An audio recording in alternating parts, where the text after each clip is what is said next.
नमस्कार, मैं हूं संजीत और अभी आप देख रहे हैं मेरा YouTube channel break the silence. आप सभी का स्वागत है। दोस्तों, बिहार सरकार के शिक्षा विभाग ने एक लेटर जारी किया है और यह लेटर थोड़ी बहुत खलबली मचा दी है बिहार के विद्यालयों में। और ऐसा क्यों, मैं आपको बता दूं दोस्तों, ये कई महीनों से इनफैक्ट 5 महीने से भी ज़्यादा और लगातार बातें हो रही है कि किसको प्रभारी बनाया जाए, बीपीएससी टीचर्स को या फिर नियोजित टीचर्स को। तो आपको बता दूं दोस्तों कि इस लेटर से बिल्कुल क्लियर हो गया है और आपने थंबनेल में भी देख लिया होगा कि बीपीएससी टीचर्स को ही प्रभारी प्रधानाध्यापक बनाना है, जहां पर सिर्फ बीपीएससी और नियोजित टीचर्स हो। बाकी और भी कुछ लिखा हुआ है, बाकायदा बिल्कुल पॉइंट वाइज जारी किया है शिक्षा विभाग ने, बिल्कुल मेंशन किया है। मैं आपको पढ़ के बताऊंगा। दोस्तों, आपसे रिक्वेस्ट है, अगर आप मेरे चैनल पर नए हैं तो आप लाइक करिए, शेयर करिए, सब्सक्राइब करिए, ताकि इंपॉर्टेंट अपडेट्स मैं लाता रहूं। तो देखिए दोस्तों, क्या लिखा हुआ है इसमें। बिहार सरकार शिक्षा विभाग माध्यमिक शिक्षा निदेशालय की तरफ से है। प्रेषक वैद्यनाथ यादव, जो कि निदेशक है माध्यमिक शिक्षा के। आगे सेवा में सभी जिला शिक्षा पदाधिकारी को लिखा गया है और विषय है माध्यमिक उच्च माध्यमिक विद्यालय में प्रभारी प्रधानाध्यापक घोषित करने के संबंध में। दोस्तों, लिखा हुआ है, महाशय, उपरिक्त विषयक विभिन्न जिलों के जिला शिक्षा पदाधिकारी द्वारा माध्यमिक उच्च माध्यमिक विद्यालयों में नियमित प्रधानाध्यापक के पदस्थापन नहीं होने की स्थिति में किस कोटि शिक्षकों को प्रभारी प्रधानाध्यापक घोषित किया जाए से संबंधित मार्गदर्शन की मांग की जा रही है। इस संबंध में विभाग द्वारा समीक्षोपरांत माध्यमिक उच्च माध्यमिक विद्यालयों में प्रभारी प्रधानाध्यापक घोषित करने के संबंध में निम्नवत आदेश दिया जाता है। तो दोस्तों, आपको पता है कि प्रधानाध्यापक के लिए भी परीक्षा ले लिया गया है और रिक्रूटमेंट यानी जो पदस्थापन है वो भी होने वाला है रिजल्ट आने के बाद। लेकिन इसमें ये कहा जा रहा है कि जहां पर अगर नियमित प्रधानाध्यापक नहीं है या पदस्थापन जहां नहीं होता है, तो उस स्थिति में किसको प्रभारी प्रधानाध्यापक बनाया जाना चाहिए। तो ये बिल्कुल स्पष्ट लिख दिया हुआ है।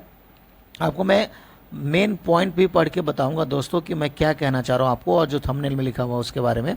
तो देखिए, लिखा हुआ है कि क्रम संख्या, यदि किसी माध्यमिक उच्च माध्यमिक विद्यालयों में कक्षा 1 से 8 के पुराने वेतनमान के प्रधानाध्यापक पदस्थापित है, उनके साथ स्थानीय निकाय बिहार लोक सेवा आयोग द्वारा नियुक्त शिक्षक पदस्थापित। अब ये कहना क्या चाह रहे, देखिए कि अगर किसी स्कूल में बीपीएससी भी टीचर हो और जो ओल्ड पुराने वेतनमान वाले हो और फिर नियोजित हो, अगर ये तीनों हो, तो इसमें जो ये वेतनमान वाले उनको ही कक्षा 1 से 8 के पुराने वेतनमान के प्रधानाध्यापक को वित्तीय प्रभारी घोषित किया जा सकता है। वो भी प्राइमरी का नहीं दिया, इसमें 1 से 5 वाले का। तो ये जो पुराने वेतनमान वाले हैं उनको ये बात कर रहे हैं, जहाँ पे बीपीएससी भी हो, ओल्ड भी हो और नियोजित भी हो, पुराने वेतनमान वाले। सेकेंड लाइन कहता है कि यदि किसी माध्यमिक उच्च माध्यमिक विद्यालयों में पुराने वेतनमान के माध्यमिक शिक्षा के सहायक शिक्षक के साथ स्थानीय निकाय शिक्षक एवं बिहार लोक सेवा आयोग द्वारा नियुक्त शिक्षक पदस्थापित हो, तो ऐसे में भी कह रहे हैं कि पुराने वेतनमान, जो कि लगभग इसी प्रकार का हो गया। तो जहां पर बीपीएससी हो और सहायक शिक्षक हो, यहाँ पे बात कर दिया, तो पुराने वेतनमान वाला जो सहायक शिक्षक है तो उनको ही प्रधानाध्यापक यानी प्रभारी प्रधानाध्यापक बनाया जाएगा। आगे लिखा हुआ है, यदि किसी विद्यालय में कक्षा 1 से 8 के पुराने वेतनमान के सहायक शिक्षक पदस्थापित है, साथ ही उनके साथ स्थानीय निकाय बिहार लोक सेवा आयोग द्वारा नियुक्त शिक्षक पदस्थापित है, तो ऐसी स्थिति में क्या होगा, कक्षा 1 से 8 के पुराने वेतनमान के सहायक शिक्षकों को वित्तीय प्रभारी घोषित किया जा सकता है। तो लगभग इसमें यही है कि जहां पर तीनों टीचर्स हो, पुराने वेतनमान, नियोजित और बीपीएससी, तो जो पुराने वेतनमान वाले हैं उनको प्रभार दिया जाना चाहिए। आगे देखिए यहाँ पे क्या लिखा है, 4 में, यदि किसी विद्यालय में केवल स्थानीय निकाय शिक्षक पदस्थापित हो, तो ऑफ कोर्स अगर सिर्फ केवल स्थानीय निकाय है तो जो वरीय स्थानीय निकाय होगा, जो सबसे सीनियर होगा, उनको घोषित किया जाएगा। ये भी क्लियर है। 5वां पॉइंट कह रहा है, यदि किसी विद्यालय में केवल बिहार लोक सेवा आयोग द्वारा नियुक्त विद्यालय अध्यापक पदस्थापित हो, तो वैसी स्थिति में बिहार लोक सेवा आयोग द्वारा नियुक्त विद्यालय अध्यापकों को प्रभारी घोषित किया जा सकता है। तो इसमें कोई प्रॉब्लम नहीं है, क्योंकि सिर्फ बीपीएससी टीचर्स होंगे तो उसमें भी जो सीनियर होंगे, जो पहले रिक्रूट होंगे उनका होगा। यहां देखिए, मैं इसकी बात कर रहा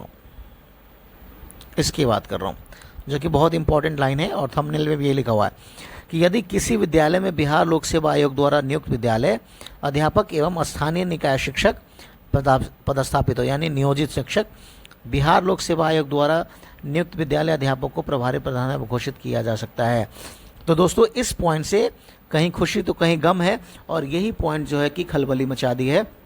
आपको बता दूं दोस्तों कि ज़्यादातर स्कूल में वेतनमान पुराने वेतनमान वाले नहीं हैं, रिटायर हो चुके हैं, और ज़्यादातर स्कूलों में नियोजित शिक्षक हैं जो कि नियोजन इकाई वाले हैं, या फिर बीपीएससी जो अभी रिक्रूट हुए हैं।